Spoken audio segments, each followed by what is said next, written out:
El contexto de este devocional es Génesis 39, 1 al 23. Pero un día entró en la casa para cumplir con sus obligaciones, y como allí no había nadie, ella lo agarró de la ropa y le dijo: «Acuéstate conmigo». Pero él dejó su ropa en las manos de ella y salió corriendo de allí. Cuando ella lo vio salir corriendo y que había dejado su ropa en sus manos, llamó a los que estaban en la casa y les dijo: «Miren, este hebreo que mi esposo nos ha traído quiere burlarse de nosotros. Entró a donde yo estaba para acostarse conmigo, pero yo grité con todas mis fuerzas, y cuando él me oyó gritar dejó su ropa en mis manos y salió corriendo». Y ella dejó a su lado la ropa de José hasta que su esposo llegó a su casa. Entonces ella le repitió lo mismo. Le dijo: «El siervo hebreo que nos trajiste entró donde yo estaba para burlarse de mí, pero como yo empecé a gritar, él dejó su ropa en mis manos y salió corriendo». Cuando el amo de José oyó lo que su mujer le contaba y que le decía: «Así me ha tratado tu siervo», se puso furioso. Entonces agarró a José y lo puso en la cárcel, donde estaban los presos del rey.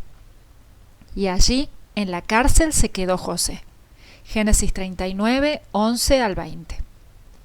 A pesar de los continuos e indisimulados intentos de la esposa de Potifar de tener un encuentro sexual con él, José se mantuvo firme en su posición de no hacer absolutamente nada que defraudara a su amo, pero principalmente a su Dios, y así se lo hizo saber a ella.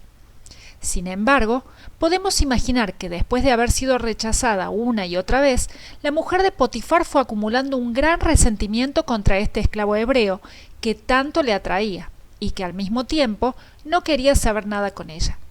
Obviamente, toda esta rabia tenía que explotar en algún momento, y así ocurrió. Un día, José entró en la casa para cumplir con su tarea cuando no había nadie más allí. Esta era la oportunidad que la esposa de Potifar había estado esperando, y entonces descaradamente lo tomó por la ropa y repitió la misma propuesta que muchas veces había hecho, solo que esta vez prácticamente exigió a José acostarse con ella. Tal vez ella guardaba una última esperanza. Después de todo, allí solo estaban ellos dos, por lo tanto nadie más se enteraría de lo que ocurriese entre aquellas cuatro paredes.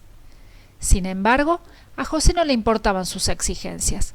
Dándose cuenta de que no lograría convencerla con palabras, porque muchas veces antes ya lo había intentado, abandonó su ropa en manos de ella y salió corriendo de allí. La idea no es que José escapó desnudo, sino que solo dejó su prenda exterior.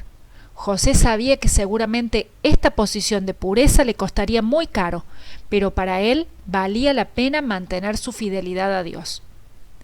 José hizo lo que todos deberíamos hacer cuando enfrentamos este tipo de situación: huir de la tentación.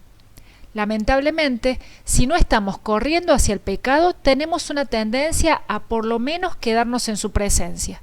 Sin embargo, se nos manda a que hagamos la única cosa segura: huir de los deseos de nuestra carne y correr tan rápido como podamos.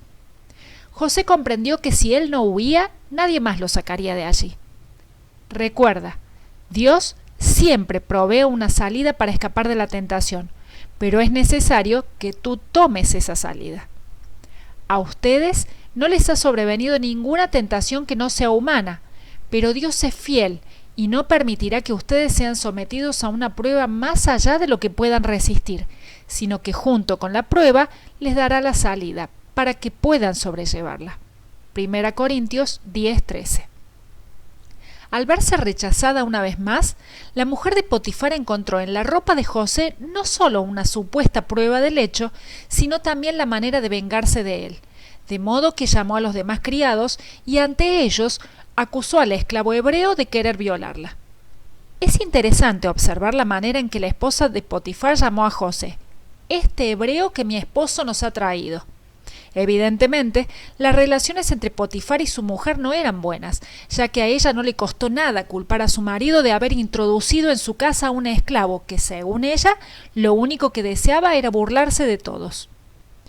Luego de acusar a José frente a los demás sirvientes, la mujer esperó a su marido, y cuando él llegó, tal vez, convencida de su propia mentira, le repitió la misma historia. Ella incluso le reprochó llamando a José el esclavo hebreo que nos trajiste. En su relato, José aparecía como un sirviente sin escrúpulos que se había ganado la confianza de su amo solo para poder sacar provecho de su posición, mientras ella quedaba como una pobre víctima. Obviamente, al escuchar la historia, Potifar se enfureció y metió a José en la cárcel. Ahora bien, en una época en la que el castigo era brutal y la vida no tenía mucho valor, especialmente la vida de un esclavo, la pena por una falta tan grave como la que José supuestamente había cometido no era la cárcel, sino la muerte.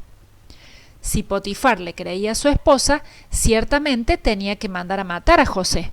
Pero, ¿por qué no lo hizo? ¿Por qué, a pesar de estar enfurecido, fue benévolo con José? Podemos suponer que la mezcla de ira y moderación de Potifar se debía a su sospecha acerca del verdadero papel de su esposa en la situación.